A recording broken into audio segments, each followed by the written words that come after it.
మనము వ్యవసాయ కూలీలా కానీ వ్యవసాయ రైతులు కానీ మనం పొలం పనులకు వెళ్ళినట్లయితే ఎండ దెబ్బ తగిలేటువంటి ప్రమాదం ఉన్నది. కావున ప్రతి ఒక్కరు కూడా ఉదయం 6 గంటల నుండి 11 గంటల లోపే పనులు ముగించుకొని ఇంటి వద్దనే చల్లగా ఉండాల్సిందిగా కోరుతున్నాం. మళ్ళా తిరిగి సాయంకాలం 5 గంటల నుండి మీకు వెసులుబాటు అయ్యే సమయం వరకు కూడా పనులు చేసుకోవాల్సిందిగా కోరుతున్నాం. ఎందుకంటే ఇప్పుడు ఎండ తీవ్రత అనేది సుమారుగా 44-45 డిగ్రీల ఎండ ఉన్నది. కొద్దిగా నిన్నటి నుంచి కొద్దిగా వాతావరణంలో మార్పు వచ్చింది, కానీ ఈ మే నెలలో చాలా ఎండలు ఉంటాయి. దయచేసి దీన్ని గమనించాలి. మనము 38 డిగ్రీల టెంపరేచర్ మాత్రమే మన బాడీ తట్టుకోగలుగుతుంది. అంతకు మించి 40, 42, 43, 44, 45 డిగ్రీల ఎండ ఉన్నట్లయితే మనం ఆ ఎండను తట్టుకోలేము. ఖచ్చితంగా ఎండ దెబ్బ తగులుతుంది. ఎండ దెబ్బ తగలడంతో మనకు కిడ్నీ ఫంక్షనింగ్ లో ఇబ్బంది అవుతుంది, లివర్ లో కూడా ఇబ్బంది అవుతుంది, మన మెదడు నరాలు కూడా ఇబ్బంది అవుతాయి. కనుక మనం స్పృహ కోల్పోయి అన్కాన్సన్ట్రేషన్ లోకి వెళ్తే కోమాలోకి కూడా వెళ్లే ప్రమాదం ఉంటుంది ఎండ దెబ్బ వల్ల. కావున దీన్ని గమనించవలసిందిగా కోరుతున్నాం. ఇప్పుడు ఎండల తీవ్రత మీద మా రాజేందర్ ఒక పాట వినిపిస్తారు.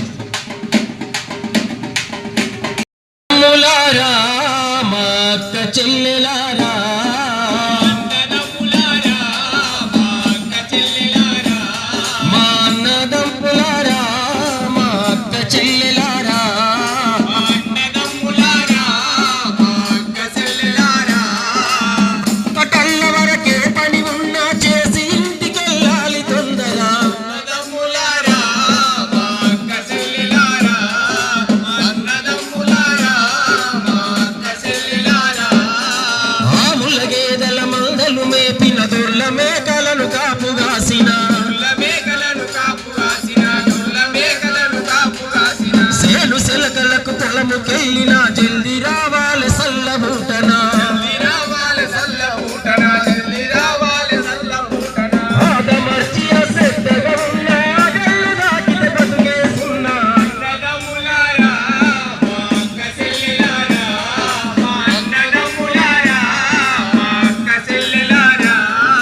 రికార్డితే గాని కాడలేని కడు పేదలుగా ఇలలో ఉన్నా,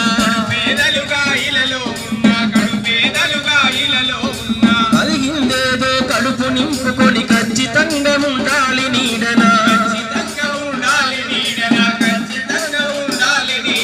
రాజసానికి నా నిలబడి నీళ్ళను తాగుతున్నా. అన్నదమ్ములారా మా అక్క చెల్లెలారా, అన్నదమ్ములారా మా అక్క చెల్లెలారా. పలికి వెళ్ళిన వేసిన చెమటలు వచ్చి సొమ్మసీనా,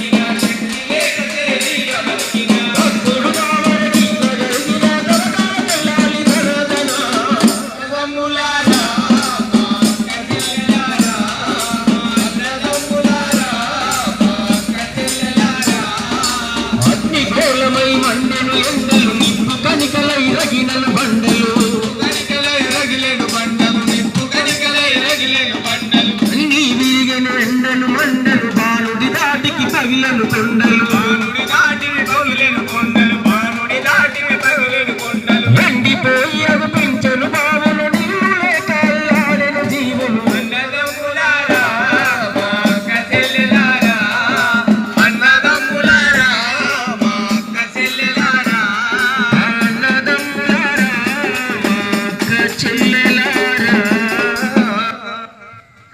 కావున దయచేసి అందరూ కూడా ఎండల తీవ్రత ఉన్నందున దయచేసి ఎవ్వరు కూడా ఉదయం 11 లోపలనే ఏ పనున్నా ముగించుకొని ఇంటి వద్ద గాని చెట్టు కింద గాని ఇక్కడ చాలా చక్కగా ఉన్నది. ఇట్లాగే సేద తీరాలని కోరుకుంటూ ఇప్పుడు ప్రభుత్వము కొత్త చట్టం తీసుకురావడం జరిగింది. ఇంతకు ముందు మనకు ధరణి ఉండే, ధరణి బదులుగా ఇప్పుడు భూభారతి చట్టాన్ని తీసుకురావడం జరిగింది. దాని గురించి మీకు ఎక్స్ప్లెయిన్ చేయవలసిందిగా మా తమ్ముడు అశోక్ను చెప్తున్నా. భూ సమస్యల కోసం ప్రతి గ్రామం నుంచి పట్టణాల వరకు సమస్యల పరిష్కారం కోసం భూభారత్ అనే చట్టం తీసుకురావడం జరిగింది. ఈ నెల నుండి భూమి గెట్ల పంచాయతీ లేకుండా రైతులు నిత్యం ఆ పంచాయతీలతో సతమతం కావద్దనే ఉద్దేశంతో మన రాష్ట్ర ప్రభుత్వం భూభారతి కార్యక్రమాన్ని తీసుకొచ్చింది. ఆ భూభారతి కార్యక్రమాన్ని మన ఎంఆర్ఓ తర్వాత మన కలెక్టర్ ఆఫీస్ వరకు ఈ 3 ఆఫీసులలో మన సమస్యను పరిష్కరించుకునే అవకాశం ఉంటుంది. కాబట్టి రైతులకు ఏ సమస్య ఉన్నా కానీ వాటి పూర్తి వివరాలను సంబంధిత అధికారులకు ఇచ్చినట్టుంటే వెంటనే ఆ సమస్యకు పరిష్కారం చేస్తూ రాష్ట్ర ప్రభుత్వం మంచి నిర్ణయం తీసుకుంది. కాబట్టి రైతులు ప్రతి ఒక్కరు దీన్ని వినియోగించుకోవాలని తెలియజేస్తున్నాం. ముఖ్యంగా పట్టాదారు పాస్బుక్ల విషయంలో, గెట్టు విషయంలో, ఏదన్నా భూమి కొలత విషయంలో ఉన్నటువంటి ఆ పట్టులో ఉన్నటువంటి లోపాలు, కబ్జాదారులో ఉన్నటువంటి లోపాలు ఏమైనా కానీ ఈ కార్యక్రమం ద్వారా వెంటనే పరిష్కారం అవుతాయి. కేవలం వ్యవసాయ భూములే కాదు, ఇంటికి సంబంధించిన భూముల వివరాలు కూడా ఇందులో పొందుపరచడం జరిగింది. కాబట్టి ప్రతి రైతు, ప్రతి భూమిదారుడు దీన్ని ఉపయోగించుకోవాలని తెలియజేస్తూ దీని మీద మా బహిపాలన ఒక పాట పాడాల్సిందే కోరుతున్నాం. గెట్టు లొల్లితో కొట్టుకునే రోజులు వాయనే అన్నయ్య, రోజులు వాయనే. భూభారతి చట్టం మనకు చుట్టామాయనే అన్నయ్య, చుట్టామాయనే. గెట్టు లొల్లితో కొట్టుకునే రోజులు వాయనే అన్నయ్య, రోజులు వాయనే. భూభారతి చట్టం మనకు చుట్టామాయనే అన్నయ్య, చుట్టామాయనే.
చుట్టమాయనే అన్నయ్య చుట్టమాయనే భూభారతి చుట్టం మనకు చుట్టమాయనే అన్నయ్య చుట్టమాయనే భూభారతి చట్టం మనకు చుట్టమాయనే అన్నయ్య చుట్టమాయనే చుట్టమాయనే అన్నయ్య చుట్టమాయనే.